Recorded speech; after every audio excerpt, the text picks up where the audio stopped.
passive construction we have started already. Hello students, passive construction हम लोग पहले से ही पढ़ चुके हैं. So in short we will revise it. Okay, सबसे पहले हम इसको रिवाइज करेंगे. What do you mean by passive construction? I am asking you. बताइए क्या होता है passive construction? I have already told you. To convert active voice into passive voice. So what is the meaning of active voice? Question. What is active voice? When subject is directly related to the word. Yes. Subject is preferred. You may say also subject is preferred.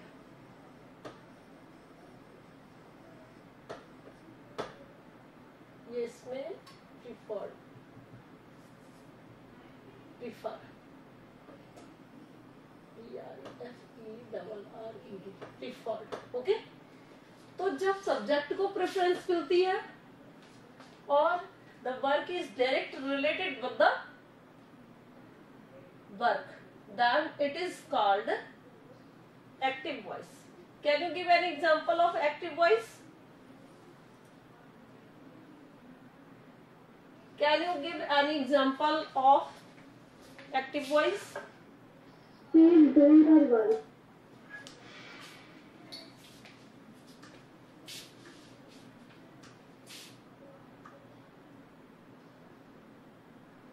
She is doing her work.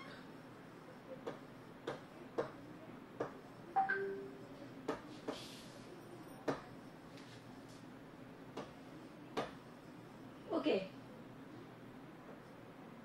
She is doing her work.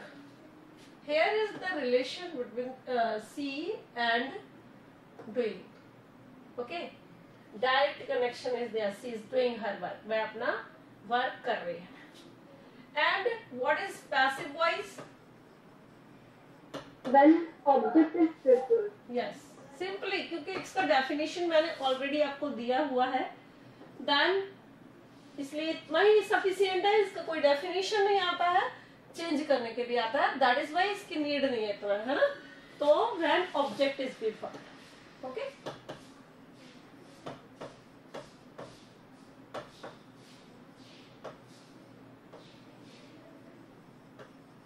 अब जब object को prefer किया जाता है, देखिए एक formula चलता है.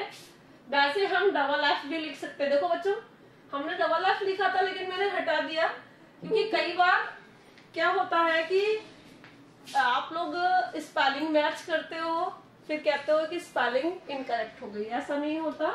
मैं आपको एक फॉर्मूला बताती हूँ जो कि चलता है हमारे इंग्लिश के अंदर. अब दो जब अपने पास में मान लीजिए दो वोवल्स होते हैं, लिसन ऑल ऑफ यू, ये आपके एक रूल है जिसको कि बहुत कम लोग यूज करते हैं, फॉलो नहीं करते, और ये डिक्शनरी में इसकी स्पेलिंग हम लोगों से अलग हो जाती है कई बार. तो I am telling you this formula also कि क्या फॉर्मूला चलता है इसमें. जैसे दो वोवल्स हैं, क्लियर, यहाँ पर ई वोवल है और इधर भी ई वोवल है, दोनों को मिलाकर हमें ई लगानी थी. तो इसके बीच में जैसे ई है और इसके लास्ट में ई है. Are you listening me? Have you understand? Yes. तो इसके अंदर दो क्या है, पी के आर ई के बाद में अगर हमने डबल एफ कर दिया तो वो रॉन्ग नहीं होगा. क्यों नहीं होगा रॉन्ग? बताइए. Why it will not be wrong? बताओ क्यों रॉन्ग नहीं होगा? क्योंकि ये दो वोवल्स के बीच में है. ठीक है, दो वोवल्स के बीच में एक रूल है कि जब कभी कोई कॉन्सोनेंट्स आता है तो हम उसको रिडबल्ड कर सकते हैं. Is it clear? समझ में आया? तो ये कभी भी रॉन्ग नहीं होता. हालांकि हो सकता है कोई टीचर अगर आपकी ये सोचे कि भाई हम उससे देखें, अगर किससे अगर हम डिक्शनरी से स्पेलिंग देखें और उसके बाद हम ये कहें तो हो सकता है कि इसमें प्रॉब्लम रहे, लेकिन ये एक रूल है कि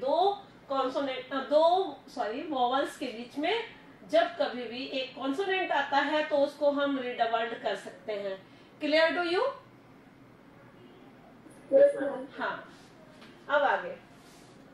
तो अब पैसिव वॉइस में क्या है, ऑब्जेक्ट को प्रीफर किया जाता है, बिल्कुल सिंपल सी बात है, कुछ ध्यान ज्यादा हम लोग को स्ट्रेस नहीं लेना इसमें। Active voice what is refer to subject और passive voice what is refer to object.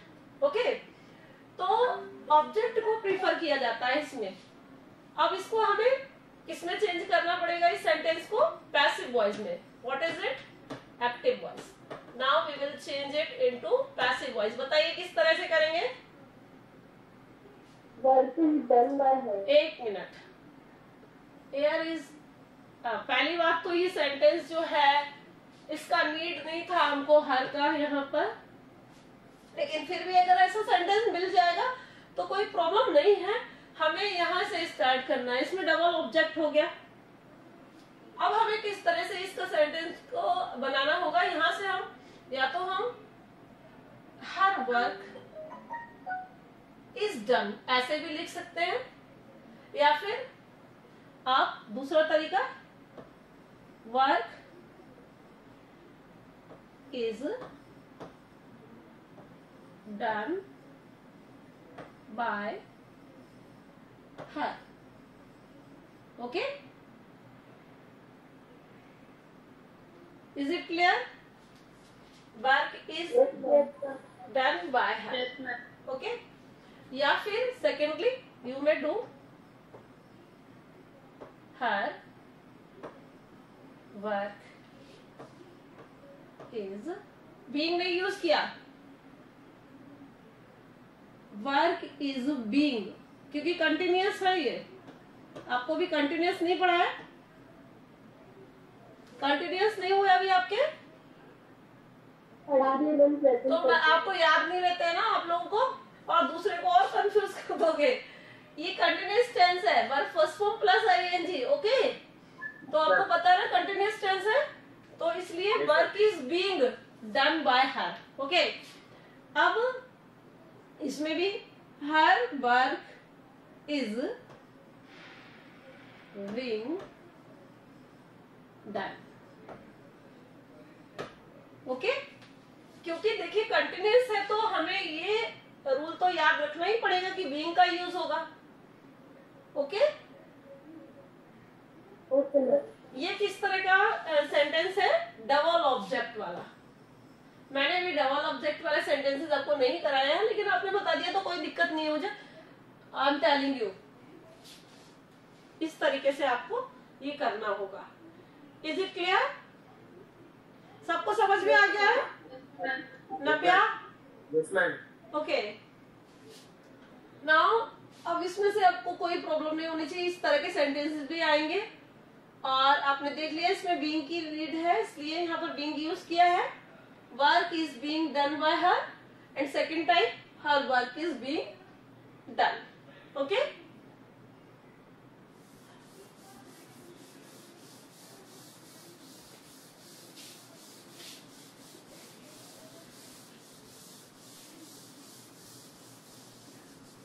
next I have given you 5 golden rules also. Yes, ma'am. What are these? Subject will be changed into object. Subject will be changed into object. Okay. Second, Helping verb is used according to the helping tense. verb is used according to the sentence. helping verb is used according to the tense, है ना? Tense के according helping verb use की जाती है। Third what is? Verb third form is used Verb third as form is used ever. Yes, verb third form is used always or ever.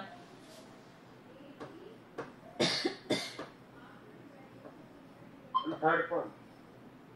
हाँ ये रहा third is used always. ठीक है, दिख रहा है ना थर्ड फॉर्म. अभी वन लग रहा है मैम ब्रैकेट में. अरे यार ये रहा, ये लो verb third form. Yes ma'am. ऐसे ये लो, आप समझ आ गए. Verb third form is used always. Okay, and fourth one Connectors are used Connectors are according to used need. according to needs by, for, to, connectors. etc. CONNECTOR. Connectors are used according to need. कौन कौन से connectors use होते हैं? Only by. बहुत सारी books में bye लिखा रहता है केवल. By, for, to, in, yes, etc. for to, okay, in, with In, and with और एटसेट्रा. देखिए इसके अलावा भी वैसे आपकी जो 10th क्लास है इसमें हम देखते हैं कि वाई ज्यादातर आता है, लेकिन वाई कोई सफिशिएंट नहीं है पढ़ाना. उसके आगे भी बहुत सारे होते हैं. So that's why you should learn कि इनका भी यूज होता है. Clear? Next point. Object will be changed into subject. object will be changed into subject. Yes.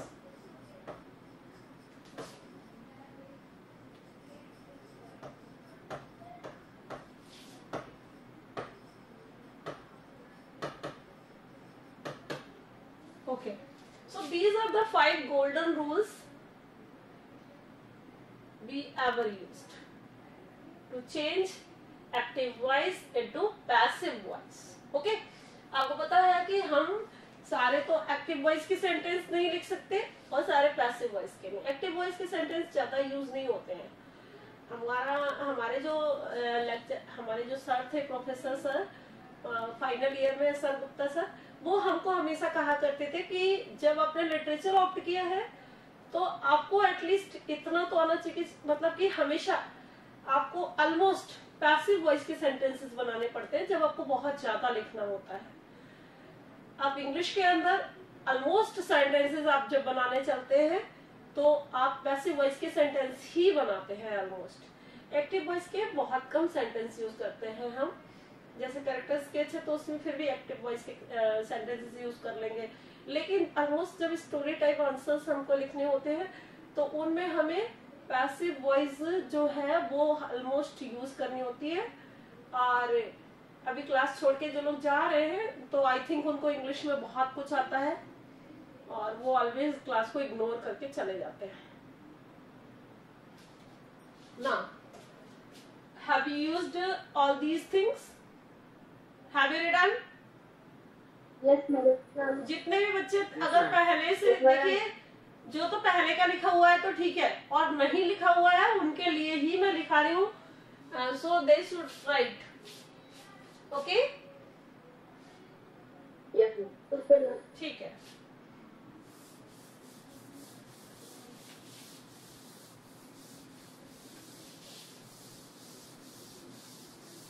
After it, I have told you about present tense, present indefinite tense. I have already told you, and present continuous Yes, ma'am. and present perfect. No, ma'am. But यही तक हुआ था. How many tenses I have used? Present indefinite. Okay. So present indefinite. First of all. Okay. Present indefinite का formula क्या होता है? Active voice का Subject plus verb first form plus SES plus object. Subject plus verb first form plus SES plus object. Okay. Then in passive voice, Object plus Object plus verb third form plus subject. Yes, object plus is plus क्या आएगा? Third form, verb का third form plus इसके बाद क्या लिखे? Subject, connector, okay, और plus subject. Clear? Now अब इसमें हमारे पास में एक चीज रह गई केवल, जैसे नेगेटिव में क्या आता है? Does and do. तो नेगेटिव का डज और डू जो है उसको क्या करेंगे हम? डू और डज को रिप्लेस कर देंगे। ठीक है, तो किससे रिप्लेस होगा? Does will be replace by is and do are. Okay, and if there is need I then you will use also. ठीक है, देन डज और डज को इज में और डू को आर में चेंज करेंगे। क्लियर? यही आपका किस में चलेगा? आपका इंटेरोगेटिव में और यही नेगेटिव में। Is it clear? समझ में आ गया सभी बच्चों को, या फिर पूरा फार्मूला दोबारा लिखाने की जरूरत है? No need.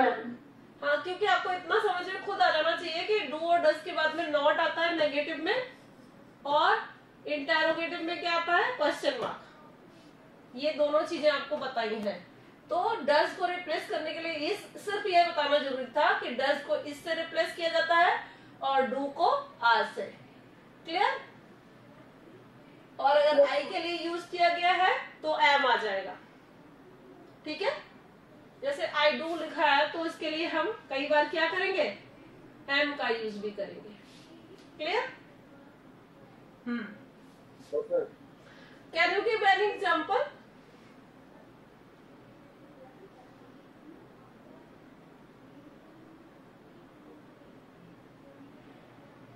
Can you give an example? बताओ पलक, बताओ, बताओ। आपने क्यों नहीं बताना? तेरे को आ रहा है। एक second, do you write a letter? Okay, चलिए, दैट वन इज इंटेरोगेटिव, है ना? और इस इंटेरोगेटिव को हमें चेंज करना है, तो कैसे करेंगे बताइए? सबसे पहले डू को हम रिप्लेस करेंगे, तो डू को किस में रिप्लेस करेंगे? जल्दी बताइए। आर में। क्यों? क्योंकि हमें यहाँ पर से ए लेटर को आगे लेना है, तो क्या आएगा? इज। क्योंकि हमें इसके अकॉर्डिंग सब्जेक्ट लिखना है, ना कि इसके अकॉर्डिंग। अभी तो ये do you write a letter आ गया, बट हमें अब क्या करना है? उसको आगे लाना है। किसको? ऑब्जेक्ट को। दैट्स वाई हम क्या करेंगे? इज को आगे लेंगे। Is a letter. हाँ, अब क्या आएगा? राइट का थर्ड फॉर्म क्या होता है? Return. Return. Yes, is a letter return by you. Okay, इस तरह से ये आपका क्वेश्चन मार्क वाला सेंटेंस चेंज हो गया। समझ गया? Is it clear? हाँ, तो ये तो है आपका प्रेजेंट इंडेफिनिट का शॉर्ट में, और हम नेगेटिव का भी एग्जांपल बताएंगे आपको बाद में, but in short it is because of it has been already explained to you.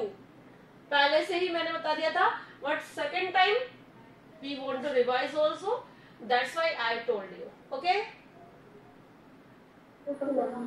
ठीक है? Yes, ma'am. Now I read it. Is it clear? All of the students who are sitting here have written all Yes, things? Okay. Yes, ma'am. Okay, beta.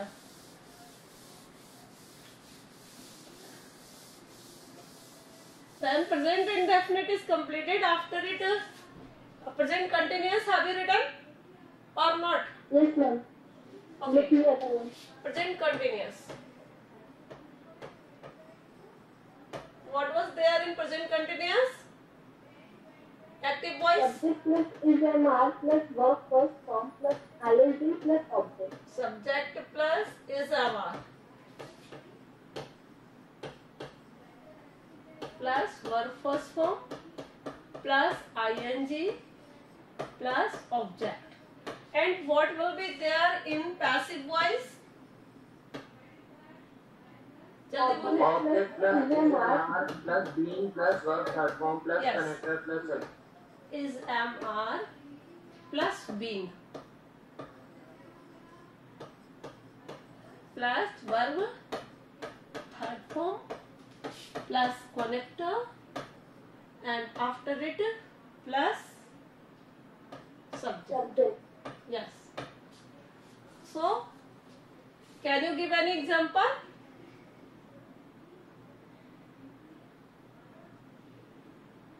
I'm playing football. I am playing football. Okay. Now change into passive voice. Football is being played by me. Football is being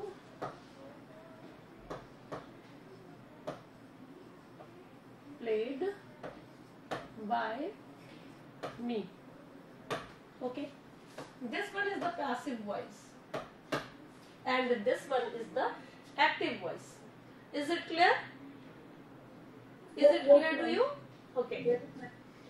तो ये आपका present continuous. Now it is completed. Is it clear to you? Yes, ma'am. Okay.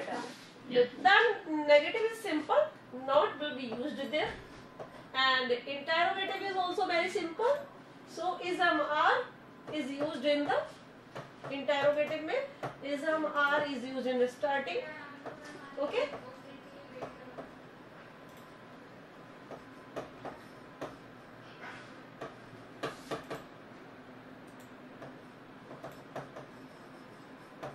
Only one thing is necessary here. What is this?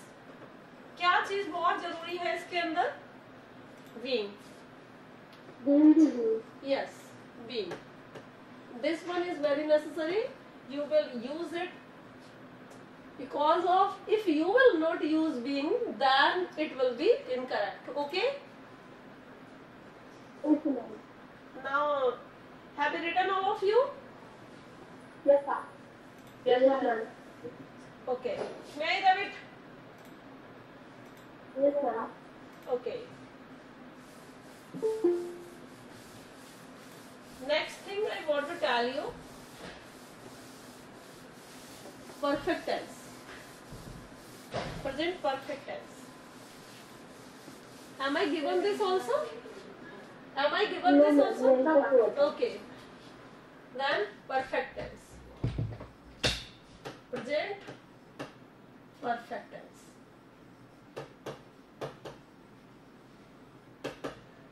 Okay. Then what is the active voice formula of present perfect tense? Subject plus have plus verb to third. Subject plus has have plus verb third form plus क्या आएगा? Object. Oh sorry, connector is not used in Connector active voice. voice. Okay.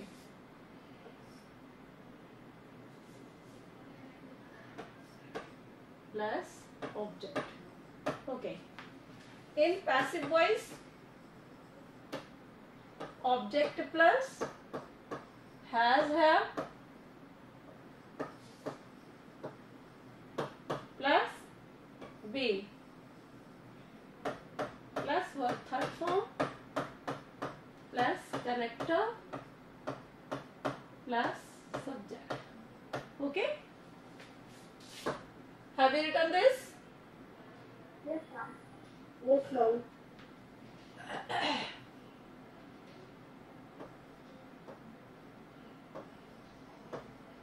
He has made this plan. तो क्या करेंगे? क्या लिखेंगे? This plan This plant has been made by him. yes has been made by him. Okay, yes, so he has been converted into him. Okay, and been is specific here, only nothing else been.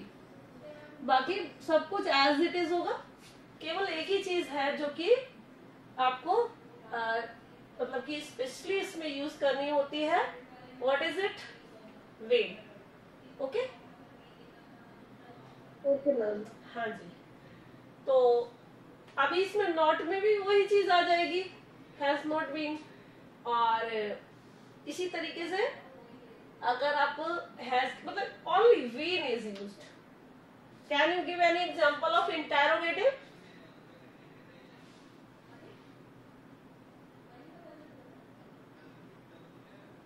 बताइए, क्या आप बता सकते हैं या मैं फिर लिखूं? Can you tell? जल्दी बताइए. Have you eaten your breakfast? Have you taken your breakfast? आप बार बार में योर भी लिखवा देते हो.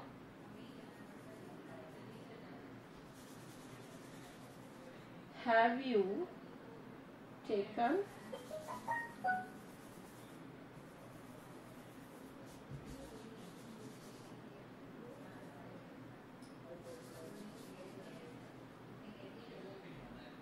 breakfast? Okay, have you taken breakfast? तो क्या लिखेंगे? Breakfast has been taken by नहीं, जस्ट यही याद रखना कि आपने क्वेश्चन मार्क वाला सेंटेंस ही लिखना है. तो क्या आएगा? हैव आएगा कि हैज आएगा? जल्दी बताइए. has. Has. Have. Has breakfast. अब क्या लिखें? हैज ब्रेकफास्ट के बाद में Taken by been taken by you. Okay, have you understood? Yes, ma'am. Okay. Ma'am, has में भी convert हो गया ऐसे कर. तो ब्रेकफास्ट जो है ना वो सिंगुलर में यूज होगा ना. जब ब्रेकफास्ट को हमने सब्जेक्ट बनाया तो वो सिंगुलर हो गया ना. दैट्स व्हाई हैज यूज हुआ. यू का हमने आपको पहले बताया है कि यू की कंडीशंस कब होती हैं? जब यू यहाँ पर सब्जेक्ट होता है. लेकिन जब यू वहां पर ऑब्जेक्ट हो गया है, दैट्स व्हाई यहाँ पर सिंगुलर आएगा. क्लियर? Okay, ma'am. हाँ. तो have you written this also all of you? Yes, ma'am. Yes, ma'am. All of you, not only 2 person, but also others. Have you done all of you? Yes, ma'am. Okay, beta. All of you, only 3 persons have said that they have completed, but not all. I want to listen all. If they are doing their work or not. Yes, ma'am. Kiran, Soeb, Yes, ma'am.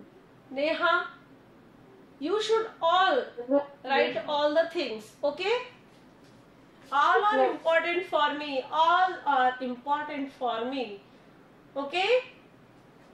Yes, ma'am.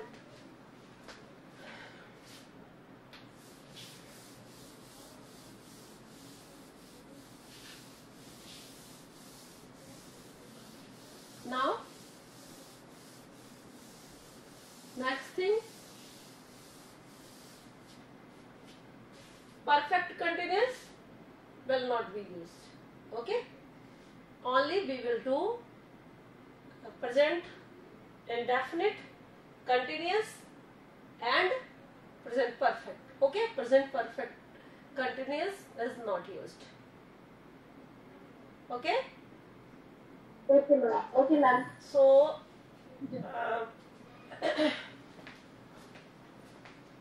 we will start tomorrow. Past tense. Okay, ma'am. Okay, students. Thank you. Have a nice day, all of you. Thank you. Have a nice day. Okay, ma'am. Okay.